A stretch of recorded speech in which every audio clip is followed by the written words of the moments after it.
El siguiente estudio bíblico está basado en el libro de Lucas, capítulo 6, versículos 39 al 49, titulado El Gran Peligro, celebrado el 13 de septiembre del 2012 por el predicador Carlos Treviño del grupo Mateo 5:14.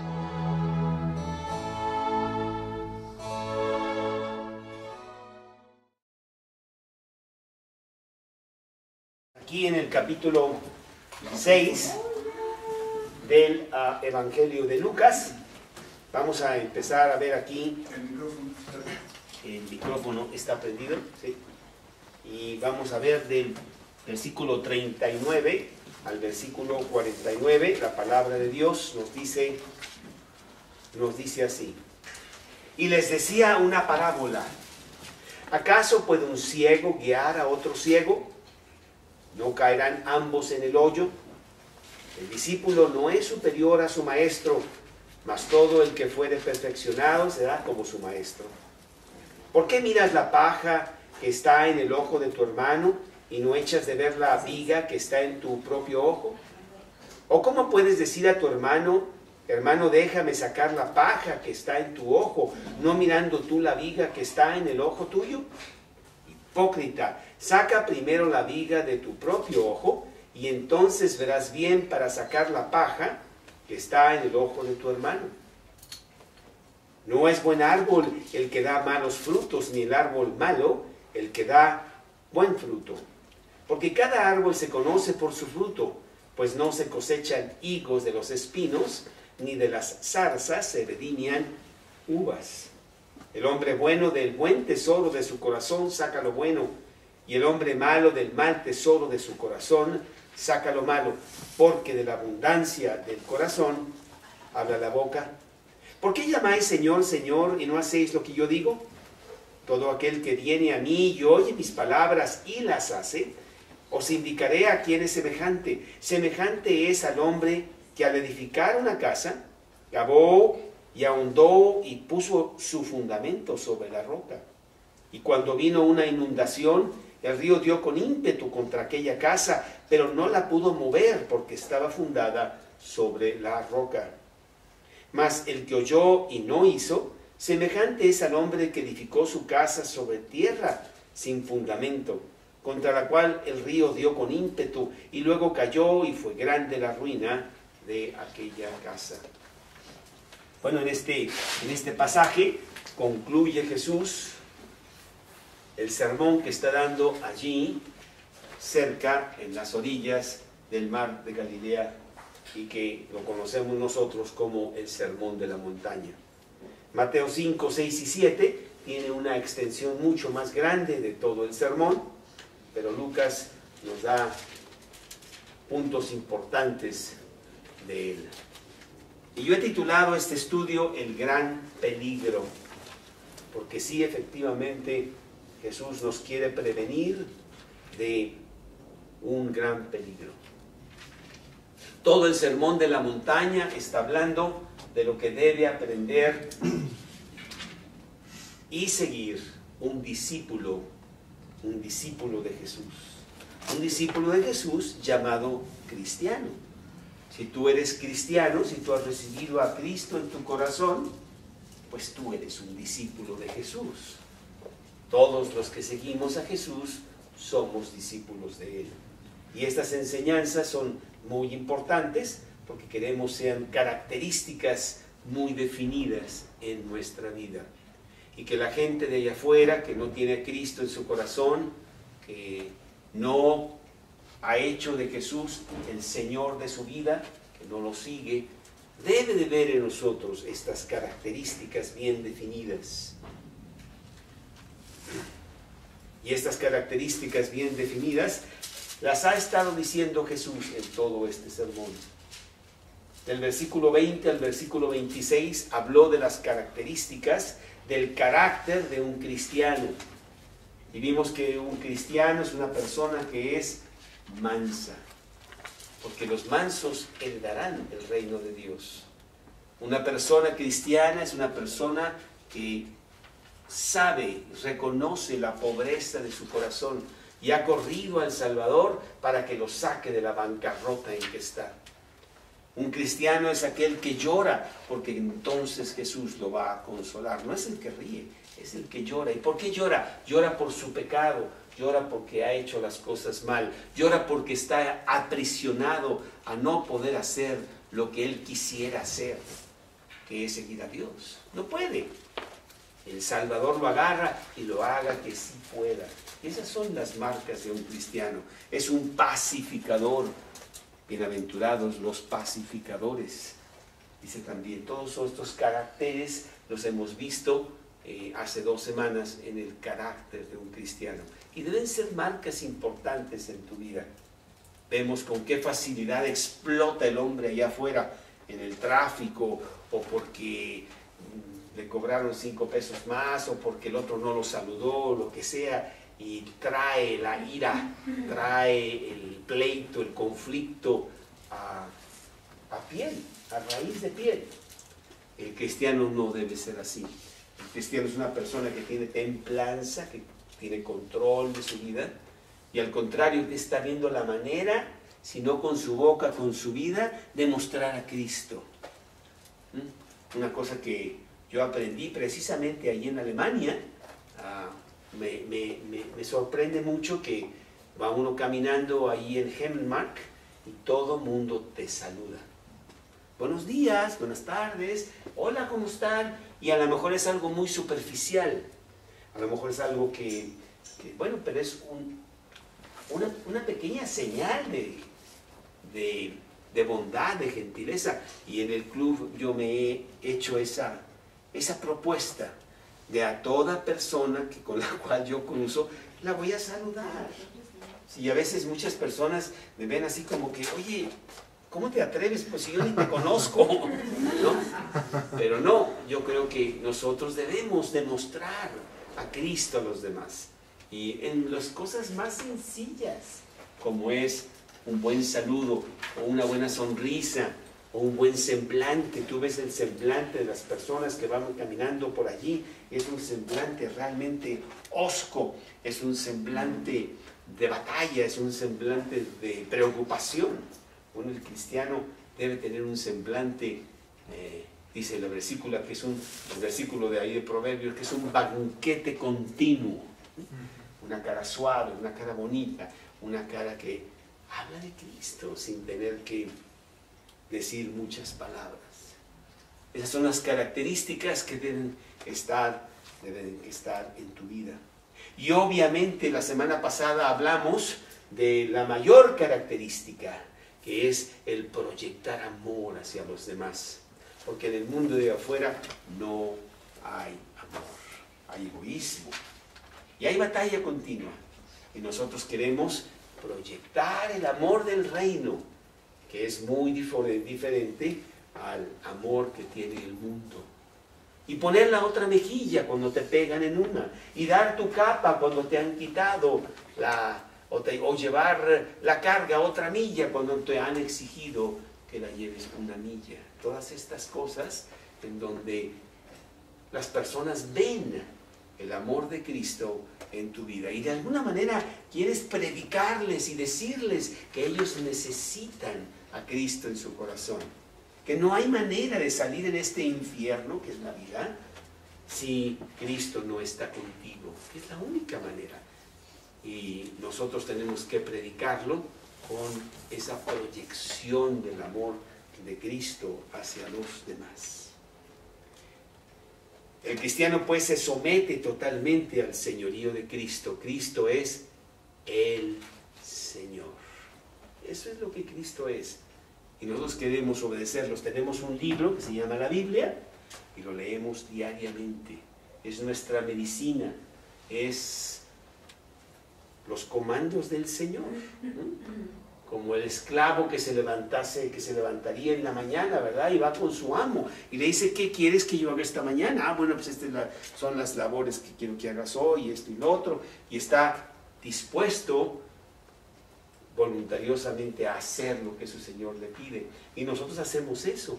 Vamos a la palabra de Dios de una manera ordenada. Esto no es una roleta, ¿verdad? Que nomás avientas el libro a ver dónde cae y dices, ahí me habla Dios. No. Dios habla en el lugar en donde, exactamente en el lugar en donde tú estás pasando, y ahí te habla Dios y te da esos comandos, te dice qué es lo que debes de hacer. Un libro maravilloso. Entonces queremos obedecerlo, queremos obedecer a nuestro Señor, y es una característica importante del cristiano. Y en esta sección nos va a hablar una característica muy importante que debemos de tener. En esta sección nos habla del gran peligro de evitar a los falsos maestros, porque por ahí andan muchas filosofías, por ahí andan muchas doctrinas, por ahí andan muchas diferentes maneras de salir adelante según te dicen esta fórmula y aquella fórmula. Y Jesús quiere decir que hay muchos falsos maestros que hablan y no hacen, que presentan un verdadero peligro, una maldad muy distintiva del diablo, que te hace ver las cosas como si fueran verdad, porque son casi verdad, pero no lo son. No sé si tú has estudiado mucho matemáticas, pero si tú tienes dos líneas, ¿verdad?, paralelas, pueden ir, si son paralelas, hasta el infinito y nunca se van a unir. Pero que no se le ocurra a una de ellas tener una desviación de un nanomilímetro, ¿verdad? Porque muy pronto entonces estará muy, muy lejos de la otra. Es cuestión de tiempo, es cuestión de distancia. Y así también es el diablo. El diablo es el gran engañador. ¿Quién me puede decir dónde dice en la Biblia que es el padre de la mentira? Está en Juan 8. Vamos a leerlo. Está en Juan 8:44, donde vemos a este gran engañador que engañó a Eva, nos engaña también a nosotros. Aquí está Jesús hablándole a los religiosos de ese tiempo, en Juan 8:44, y dice Juan 8:44: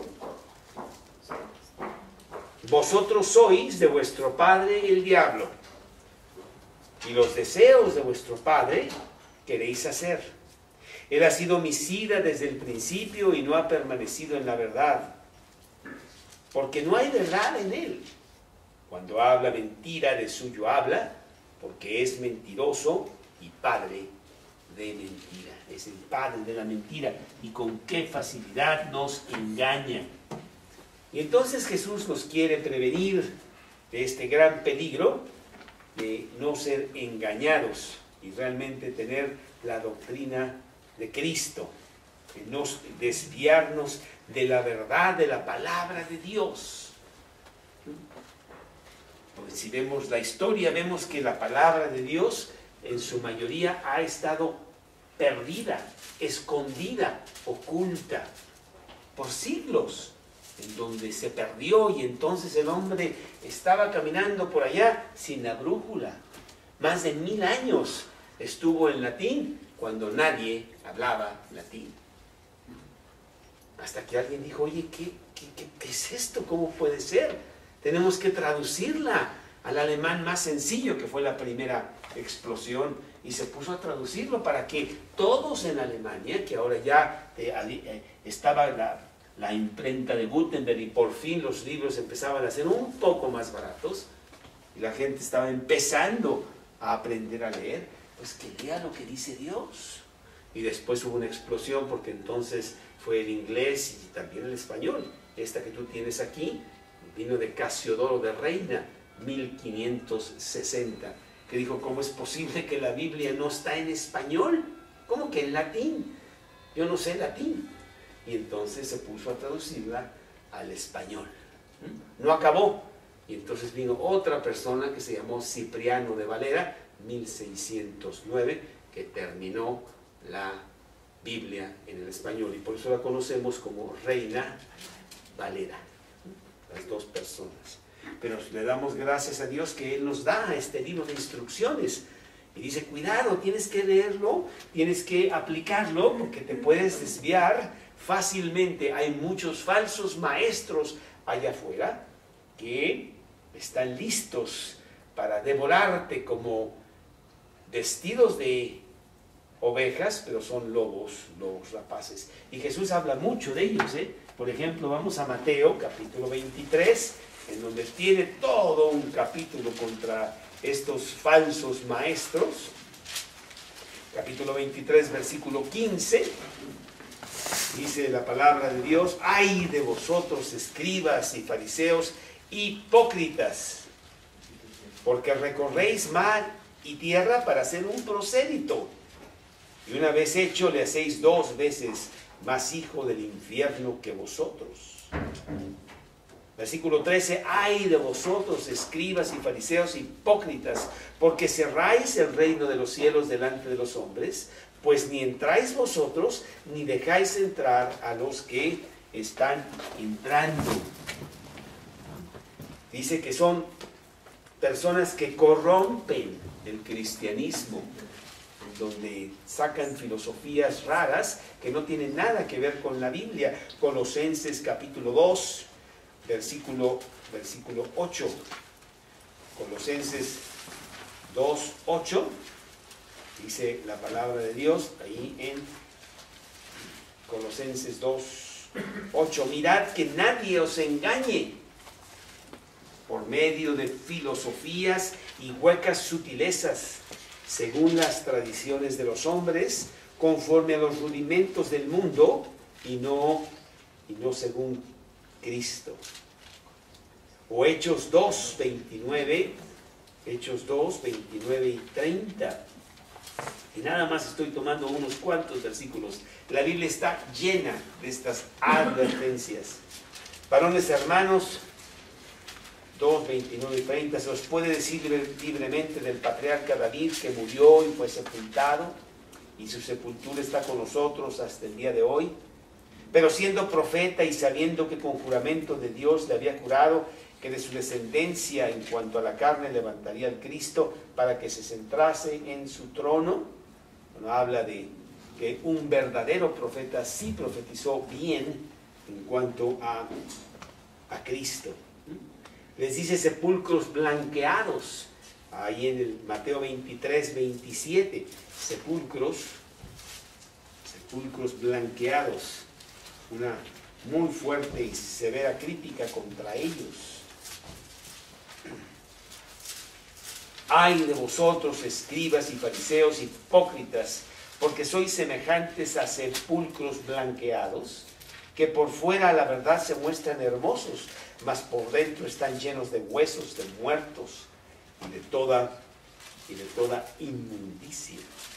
Generación de víboras, qué fuerte, ¿no? Mira, 23:33, serpientes, generación de víboras, ¿cómo escaparéis de la condenación del infierno? Lobos rapaces, Hechos 20:29, Hechos 20, 29. Dice Hechos 20:29, porque yo sé que después de mi partida entrarán en medio de vosotros lobos rapaces, que no perdonarán al rebaño, dice la palabra de Dios. Y son falsos apóstoles, engañadores, seguidores del diablo, 2 de Corintios 11:13, 2 de Corintios 11:13. Dice 2 de Corintios 11:13, porque estos son falsos profetas, obreros fraudulentos que se disfrazan como apóstoles de Cristo. O sea, se disfrazan también que sí nos pueden fácilmente engañar. Son enemigos de la cruz. Inclusive para ellos hay severo juicio. Y Dios en este pasaje, Cristo en este pasaje, nos quiere advertir de estas grandes amenazas que están para ti, si no tienes el libro abierto. Ahora, si tienes el libro cerrado, pues cuánto más. Qué fácil presa eres de tantas falsas doctrinas, que las tomas por buenas y que dices, bueno, pues así está y así me dijeron, pero tú tienes que corroborarlo. Tú tienes una Biblia a la cual tú tienes que ir para estar bien. Y vamos a ver dos cosas en este pasaje. Primero, el carácter de estos lobos rapaces, el carácter de estos engañadores. Y Jesús nos da 4 características de estos maestros. Y usa analogías, proverbios.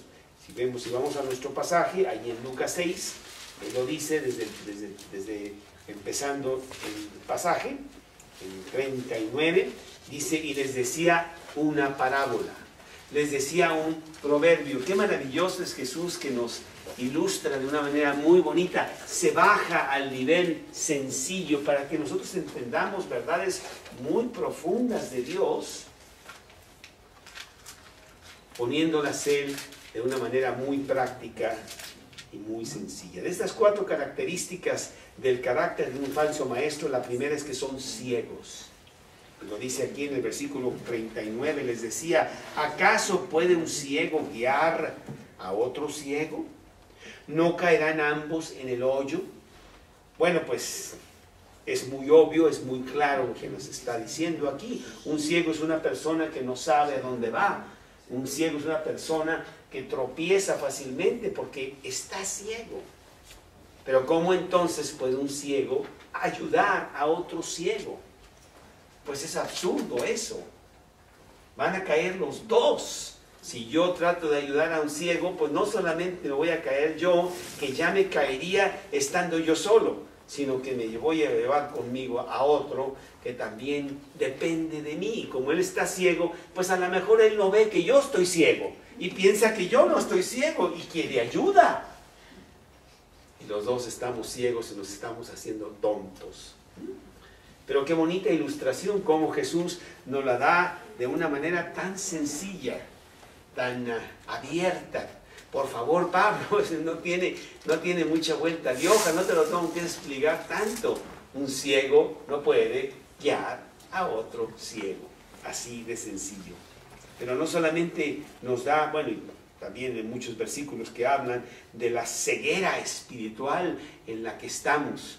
Y un ciego que dice que no está ciego puede fácilmente engañar a muchos ciegos y hacerlos tropezar y hacerlos que se metan en muchos problemas. Por ejemplo, 2 Corintios 4:4, nada más voy a poner un solo versículo, 2 Corintios 4:4, dice, en los cuales el Dios, con minúscula, el Dios de este siglo cegó el entendimiento de los incrédulos para que no les resplandezca la luz del Evangelio, de la gloria de Cristo, el cual es la imagen de Dios. Satanás cegó el entendimiento de ellos, no entienden y por lo tanto pues están fuera.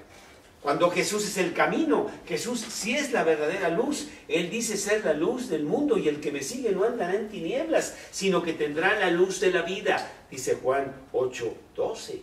Él es la luz. Entonces, oye, vámonos a la luz. ¿Para qué estamos aquí en tinieblas con personas que no nos ofrecen nada de luz y realmente vamos a estar nosotros en tinieblas? Él da vista al ciego. Yo me acuerdo al venir yo a Cristo, pues me quitaron un gran velo. Y de repente empecé a ver muchísimas cosas acerca de la vida y acerca de tantas situaciones en donde fácilmente pude, mira, ahora entiendo la vida, lo que dice Dios y cómo está Dios y por qué estoy aquí. Qué sencillo, estaba yo ciego.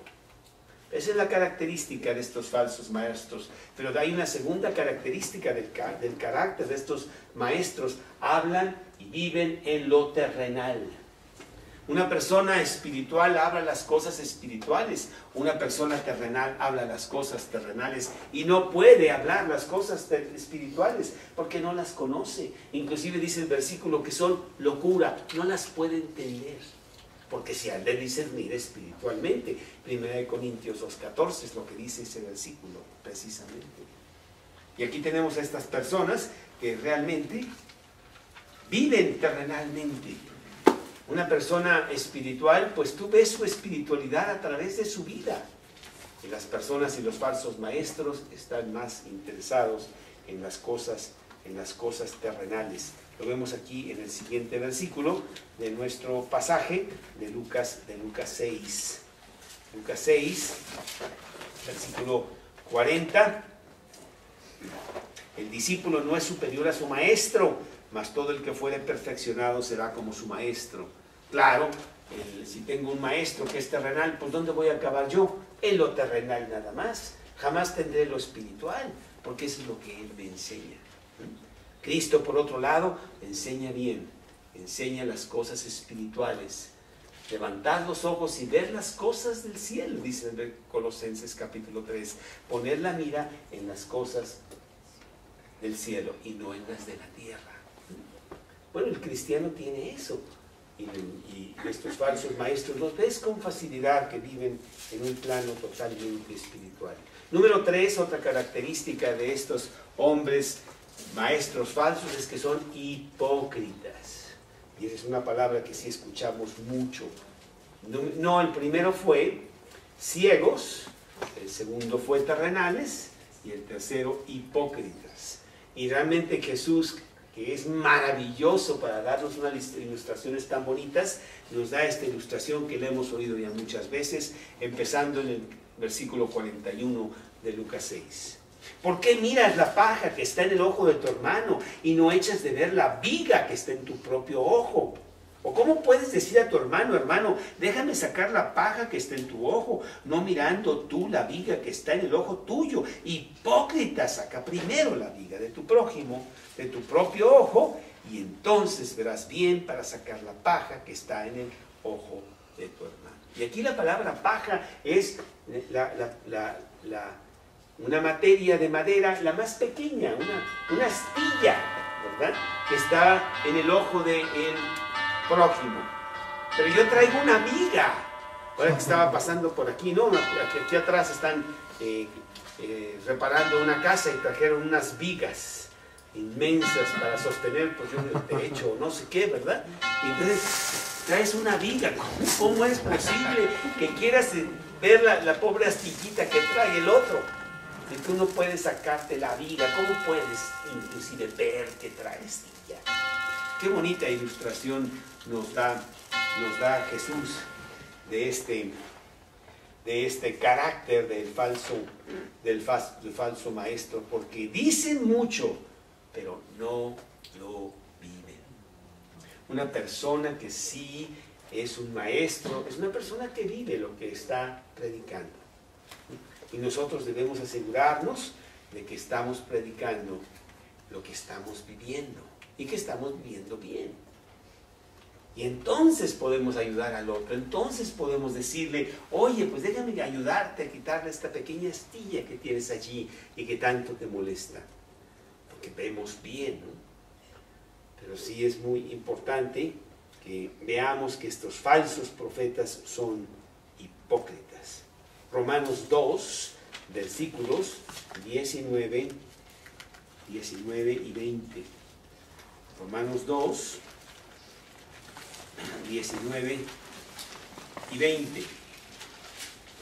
Dice Romanos 2, 19 y 20, y aquí está hablando precisamente, bueno, lo podemos ver desde el 17, de los judíos, que supuestamente era el pueblo de Dios. Y mira lo que les dice. He aquí tú tienes el sobrenombre de judío, te apoyas en la ley, te glorías en Dios, Romanos 2, 17, y conoces su voluntad, e instruido por la ley apruebas lo mejor, y confías que eres guía de los ciegos, luz de los que están en tinieblas, instructor de los indoctos, maestro de los niños, que tienes en la ley la forma de la ciencia y de la verdad. Tú pues que enseñas a otros, ¿no te enseñas a ti mismo? Tú que predicas que no se ha de hurtar, ¿hurtas? Tú que dices que no se ha de adulterar, ¿adulteras? Tú que abominas de los ídolos, ¿cometes sacrilegio? Tú que te jactas de la ley, con infracción de la ley das honras a Dios. Y así está hablando de estas personas hipócritas, que es la característica que, bueno, tenían estos fariseos y escribas. Y ahora te digo que la connotación de fariseo es muy fea. ¡Ah, el fariseo! Pero en ese tiempo eran los grandes hombres de la religión. Pero hoy es igual. ¿Cuántas personas, verdad, somos hipócritas, diciendo que estamos bien con Dios e inclusive predicando las cosas de Dios? Pero nuestra vida no habla para nada de eso. Un falso profeta es una persona hipócrita. Mateo 23, 28. Mateo 23. Mateo 23, 28. Así también vosotros, por fuera a la verdad, os mostráis justos a los hombres, pero por dentro estáis llenos de hipocresía e iniquidad. Bueno, y si seguimos a Jesús, que sí es el verdadero maestro, pues Él es un sin pecado. Él sí vemos que es una persona que vivió conforme a lo que predicaba. Decía ser Dios y era Dios. Cumplió las profecías y nos trajo una doctrina maravillosa de cómo ser sus seguidores. Entonces, es la tercera característica de esas personas que predican mal. Y que tenemos que tener mucho cuidado para no desviarnos de la verdad. Inclusive te puede decir, no me importa a qué iglesia quieras entrar o a qué grupo quieras ir por ahí a oír. Lo primero que tú dices, número uno, habla con la palabra de Dios. Utiliza la Biblia, la abre, la cita en lo que Él está hablando para que veamos que no es lo que Él dice, sino lo que Dios dice. Y luego, de lo que Dios dice, ¿cómo cuadra su vida con eso? ¿Por qué me dice que yo no haga o que haga esto y lo otro? Y yo veo que pues no está haciendo eso, ¿verdad? Como tuve la situación de que pues una persona ahí estaba predicando, pero le dije, pues no me cuadra mucho. Número uno, estás divorciado, tu hija, tu esposa no te odia, no sé cuánto, tus hijos no te pueden ver, y tu predicación no me dice mucho. O como dicen por ahí, predicas tan fuerte que no oigo lo que... No oigo, tu vida habla tan fuerte que no oigo lo que predicas. Sí, tu vida debe de ser la que realmente predica. Y la cuarta característica de estos malos maestros del Evangelio es que son unos malvados. Es que realmente su vida es una vida de iniquidad. Versículo 43 al 45 de este pasaje de Lucas. Lucas 6, 43 al 45. No es buen árbol el que da malos frutos, ni árbol malo el que da buen fruto. Cada árbol se conoce por su fruto, pues no se cosechan higos de los espinos, ni de las zarzas se vendimian uvas. ¿Sí? Entonces vemos que estos hombres realmente no cuadran con su vida. Atrás está una falsa justicia que realmente es maldad, porque yo preferiría que mejor no predicara. Es mejor que no prediquen a que prediquen mal. Ahora que estamos leyendo las historias misioneras con los niños, que vamos en la segunda vuelta de estos libros. Son 41 libros, los leímos todos y pues nos empezamos otra vez de nuevo. Estamos en la vida de Amy Carmichael, ¿verdad? Y sí surgió en un capítulo esta persona que predicaba. Y mi hijo me preguntó, oye, pues predica. ¿Está bien que predique aunque predique mal? ¿O mejor que no predique porque pues mínimo predica? No, pero si predica mal puede llegar a ser mucho peor. Mejor que no predique. Una persona que carga una Biblia y tiene una vida que no concuerda con esa Biblia, por favor, guárdala, tírala, ocúltala. No me digas que eres cristiano. De por sí que ya nos echan y luego tú vienes con eso, pues cuánto más, ¿no? Como esta persona que predicaba muy bonito, que yo lo fui a escuchar y después me enteré que se había ido con la secretaria. Cuando era una persona casada, pues ¿qué pasó? Y claro, ya dejó de predicar, obviamente, ¿no? Pero pues no, eso trae gran mancha al Evangelio. maestros falsos que nos dan gran maldad con su ejemplo. Y Jesús lo dice, mejor le hubiera sido a esa persona no haber nacido. Es mejor que se saque el ojo si el ojo es ocasión para caer, o que se corte la mano, porque mejor es entrar manco al cielo que pasarse con los dos brazos en el infierno el resto de la eternidad. Entonces, realmente la ilustración de Jesús otra vez es grandiosa, porque habla de la salud de un árbol que se conoce por su fruto. Mira, es un árbol muy bonito, siempre me da buen fruto. Y no lo comemos aquí en la casa, es mi favorito, ya que aquel siempre da mal fruto. Entonces, por su fruto se conoce el árbol. Y los árboles son por los hombres, los buenos árboles y los malos árboles. Mateo 7:15. Mateo 7:15.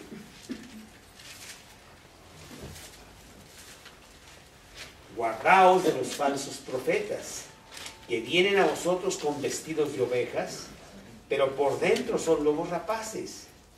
Por sus frutos los conoceréis. 17. Así todo buen árbol da buenos frutos, pero el árbol malo da malos frutos. Es más, no puede un buen árbol dar malos frutos, ni el árbol bueno dar buenos frutos. Entonces hay que mejor cortarlos, dice, ¿verdad? Y acerca de esta maldad habla del versículo 45 aquí en Lucas, en nuestro pasaje de Lucas 6:45. El buen hombre, del buen tesoro de su corazón saca lo bueno, y el hombre malo, del mal tesoro de su corazón saca lo malo, porque de la abundancia del corazón habla la boca. La boca es una manera muy fácil de detectar a una persona falsa o a una persona verdadera, porque la boca nos da fácilmente, nos delata cómo está tu corazón. Yo no puedo ver el corazón de Mauricio, tendría yo que hacer una cirugía profunda y me encontraría con un músculo pues ahí todo ensangrentado y ay, guacala. Mejor nada más veo cómo habla y digo, ya con eso tengo mucho que ver de su corazón. ¿Sí? Y yo, sí, yo es más, me acuerdo una vez que fui a predicarle a un señor político, de 3 palabras, 5 malas palabras. Pues hablar, pero él pensaba que eso era muy bueno, porque eso lo hacía pues muy macho, grandote o no sé qué, y a la misma secretaria le decía, tú, no sé qué, vieja, y bueno, pues no sé, ¿no? Y entonces yo agarré y le dije, oye, fíjate que aquí en la palabra de Dios yo encontré un pasaje que me dice que no está muy bien lo que tú estás haciendo con tu boca, y le cité Efesios 4:29, y es más, no quise decírselo de memoria, mejor quise que lo leyera. Ahora, esta persona no era cristiana, entonces, bueno, pues no sé, pero en fin, dice aquí Efesios 4:29, ninguna palabra corrompida salga de vuestra boca, sino la que sea buena para la necesaria edificación, a fin de dar gracia a los oyentes. Ahora que estamos inclusive viendo los idiomas, y aquí tenemos alemán y inglés y quién sabe qué, me doy cuenta de que, oye, los idiomas son muy bonitos y nos hacen ver cuán diferentes nosotros somos de los animales, y cómo Dios nos dio este cerebro para poder transmitir y comunicar ideas que vienen también de Dios, y cómo es necesario que yo pueda transmitir eso correctamente, porque el valor de las palabras es muy importante, y si no tengo el buen valor de las palabras, el que habla será extranjero para mí, y yo seré extranjero para el otro, dice 1 Corintios 14. Es muy importante. Y mis palabras me delatan. y me dicen fácilmente quién soy. Ya no tengo que sacar una tarjeta de presentación. Mira, este soy yo, Vero. Me dicen, no me la des, ya te conozco. Con solo hablar, sé mucho de ti, ¿no? Ah, ¿cómo sabes? Oh, de la abundancia del corazón habla la boca. Y nosotros como cristianos debemos tener esa característica importantísima de que tengamos una boca limpia. Una boca que sea edificación para los oyentes. Que mínimo respete a las personas que me están oyendo. En lugar de realmente menospreciarlos como basura y decirles una serie de sapos, qué sé yo, ¿verdad? Que es muy común, porque ahora es la moda. Entre más palabras malas saques, más poderoso y más importante eres. O no sé cómo lo vean, pero esa es la... Yo digo, no es así, ¿no? Inclusive con mis hijos el otro día les decía, tú has oído de tu padre una vez, en toda tu vida, una palabra corrompida. Que tú escuches en el club, porque ahí están. Ayer, el otro día se fueron al fútbol, imagínate. Y yo dije, bueno, pues que vayan, okay, pues ni modo, tienen que oír, pero ¿tú has oído de mí? Bueno, entonces el ejemplo te quiero dar. ¿Por qué? Porque eso es lo que Dios dice que nosotros debemos para ser buenos maestros, para predicar el Evangelio sin hablar necesariamente el Evangelio. Y tu boca tiene que ser así también, ¿no? Tiene que ser una distinción de el cristiano, así como es una distinción del falso profeta que inmediatamente ve sus palabras y tú dices, oye, no me cuadra. O aunque no diga palabras corrompidas, no saca lo que dice Dios. Yo puedo tener muchas opiniones acerca de muchas cosas y decirte a Diego, esto es lo que yo pienso. Y tú me dirás, pues qué bonito, pero no me interesa tanto lo que tú piensas. Dime lo que dice Dios. Eso viene de la Biblia. ¿Sí? Y eso es lo que debe de ser. Bueno, pues estas son las características de estos falsos profetas. 4 características que hemos visto. Son ciegos. La primera, son terrenales. La segunda, son hipócritas. La tercera, y son malvados porque nos guían a los caminos equivocados. Y esto es lo que dice aquí Jesús, que tengamos mucho cuidado con ellos. Pero el pasaje no termina ahí, todavía Jesús nos quiere decir algo más aquí en este pasaje, y es la segunda cosa. Y vimos el carácter de estas personas, ahora vamos a ver la consecuencia, el resultado para estas personas. Y lo vemos en los siguientes versículos, empezando en el 46. Y otra vez Jesús se llena de gloria al darnos una ilustración tan bonita. ¿Por qué me llamáis Señor y no hacéis lo que digo? Si tú eres un maestro del Evangelio, ¿por qué hablas chueco? ¿Por qué no dices las cosas según lo que dice la palabra de Dios? ¿Por qué inventas una serie de doctrinas que no están en la Biblia para tener muchos seguidores y tú seas esto y lo otro, pero no sigues la palabra de Dios? Como dice el versículo, erráis, ignorando las Escrituras. Y ponen la ilustración tan bonita. Todo aquel que viene a mí y oye mis palabras, y aquí está la clave, y las hace. Porque hay muchos que oyen, pero si no las haces, pues ¿para qué? No, el que las oye y las hace, os indicaré a quién es semejante. Semejante es al hombre que edificó una casa, cavó y ahondó y puso el fundamento sobre la roca. Y cuando vino una inundación, el río dio con ímpetu contra aquella casa, pero no la pudo mover porque estaba fundada sobre la roca. Entonces vemos esta persona que dice, vamos a construir una casa bien. Vamos a hacer planos, te veo así muchas veces, vamos a hacer los planos, porque queremos que esta casa no se caiga. Ahora que he estado viendo mucho la obra de aquí del periférico, y cómo ponen estas pilares inmensos, porque por arriba va a venir un segundo piso que va a estar lleno de automóviles, ¿verdad? Y entonces yo digo, ¿cómo? Estaba yo diciendo a mis hijos, imagínate las matemáticas que hay atrás de todo esto para que el pilar sea exacto con respecto al siguiente pilar, porque esos pilares van a sostener una placa que es la pista por donde van los automóviles. Imagínate que uno de esos pilares tenga 1 centímetro de diferencia, ¿verdad? Y entonces la placa pues, va a estar toda chueca, o unir placas y de repente pues no cuadran, ¿verdad? Y los coches van a tener que saltar, ¿o qué? ¿Cómo le hacen para que sea? Tiene que ser milimétricamente exacto.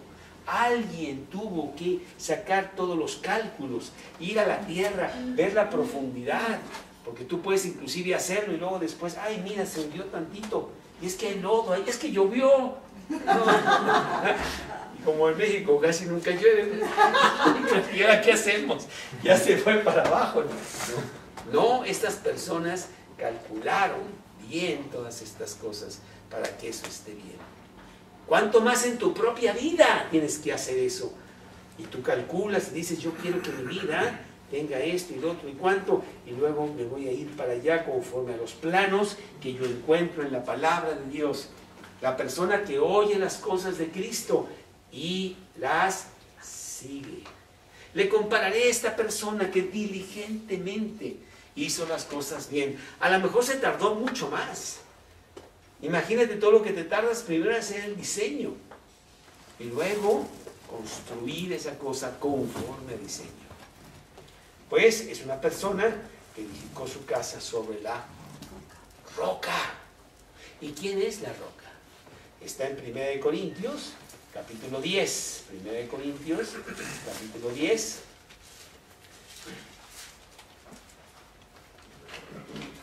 Versículo 4. Y todos bebieron la misma bebida espiritual, porque bebían de la roca espiritual que los seguía. ¿Y la roca? La roca era Cristo. Cristo es la roca. Es el fundamento en donde debemos poner nuestra vida. Y entonces nuestra vida no se cae. Aquí nos está diciendo que no va a haber tormentas, porque claramente dice que la casa va a tener tormenta, y los ríos van a llegar, y las aguas, y los vientos, pero no se va a caer esa casa. ¿Cómo está tu casa? ¿Sobre qué fundamento has estado edificando tu casa? Que además no es una cosa ni de un día ni de dos, sino que se va edificando a través de los años. Y después tienes que voltear hacia atrás y ver cómo quedó la casa y decir, oye, fíjate que sí la veo medio chueca. De alguna manera el cuarto piso lo veo como a 35 grados. Yo creo que si pongo el quinto piso ya se va a caer, está a punto de caerse todo. No sucede eso, ¿verdad? Sino que diligentemente has hecho las cosas bien. Y así debe estar tu vida. Si lo hacen con ladrillos, pues cuánto más es importante debe ser tu casa. Y qué manera tan bonita Jesús de terminar el pasaje del Sermón de la Montaña. Edifica tu casa sobre la roca. No llegues a ser como esta otra persona que habla aquí el pasaje y dice el versículo 49, mas el que oyó y no hizo, oyó lo que Dios dice, y de alguna manera todos oímos, porque las palabras de Dios, la ley de Dios la tenemos en el corazón. El bebé sabe lo que está mal. No sé si te has dado cuenta con el bebé de 1 año, de año y medio, 2 años, que por fin es agarrado con las manos en la masa porque le dijeron que no comiera la galleta, ¿verdad? Y sabe que está mal. Y dice, ¿cómo sabe que está mal? Oye, qué niño tan inteligente. Claro, es hijo mío. No, sino que lo trae todos en el corazón. Ahí está la ley de Dios, ¿sí? Y hay personas que oyen, ahí está la ley de Dios, pero no hacen nada. Esta persona, semejante es el hombre que edificó su casa sobre tierra. Realmente me gusta más el pasaje de Mateo, sobre la arena. Se le hizo fácil. Yo quiero hacer una casa rápidamente. Tenemos que hacerla esta misma semana. En una semana tenemos que acabarla, Diego.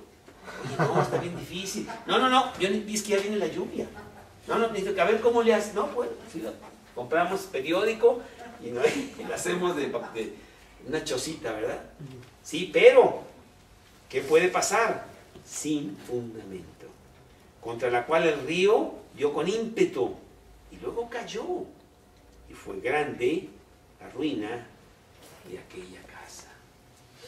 ¿Cuántas casas tenemos nosotros con las cuales tratamos? Vidas de personas que llegan con la casa totalmente destruida.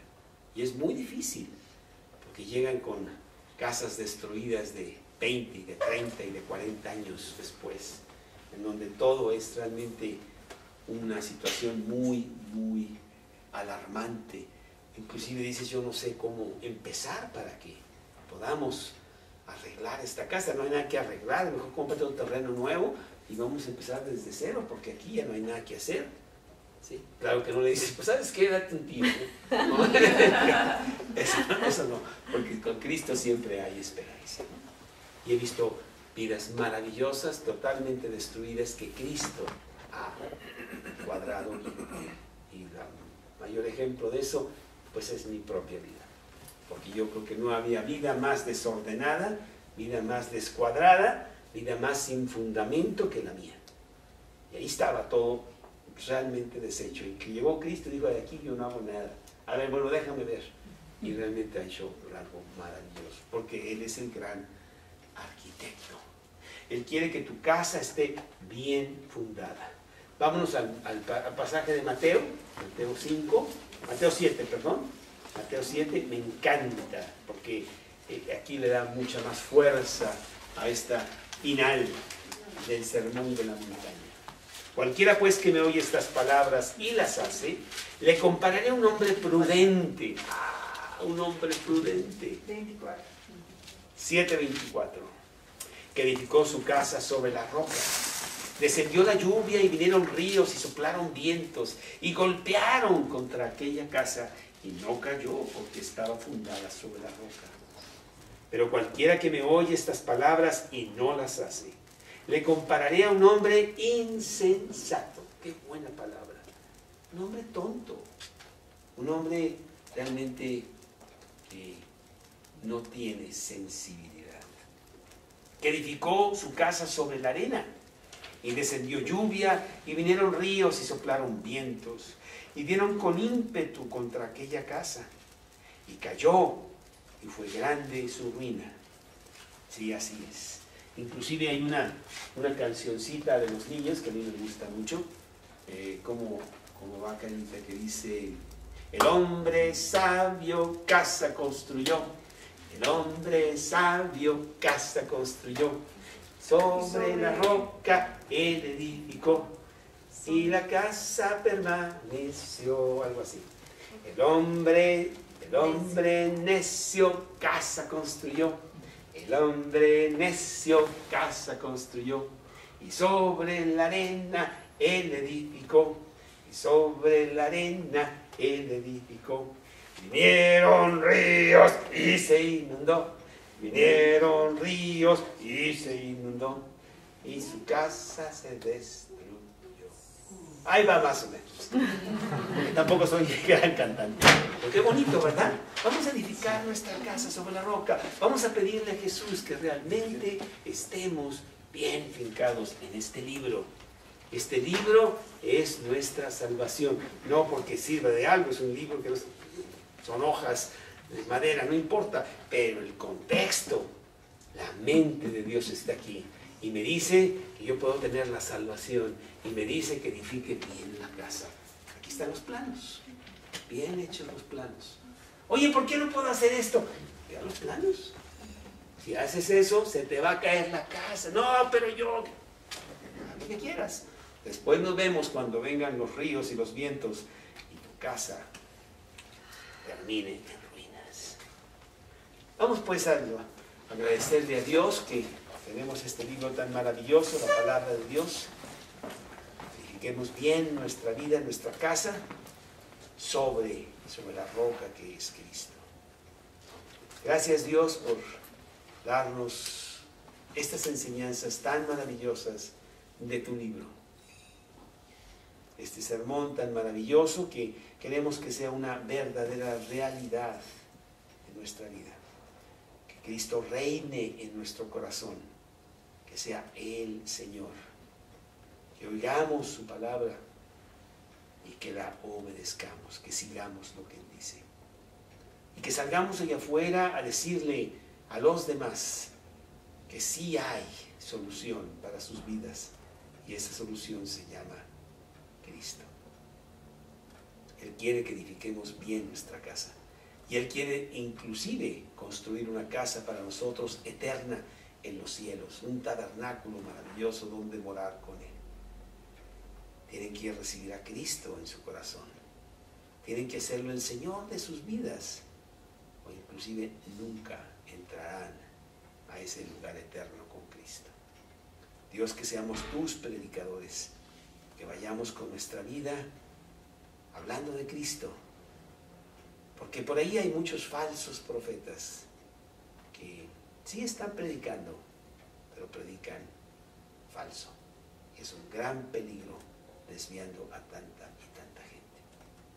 Úsanos a nosotros, Señor, para llevar el Evangelio a tantas personas necesitadas. Te lo pedimos en el nombre de Cristo Jesús.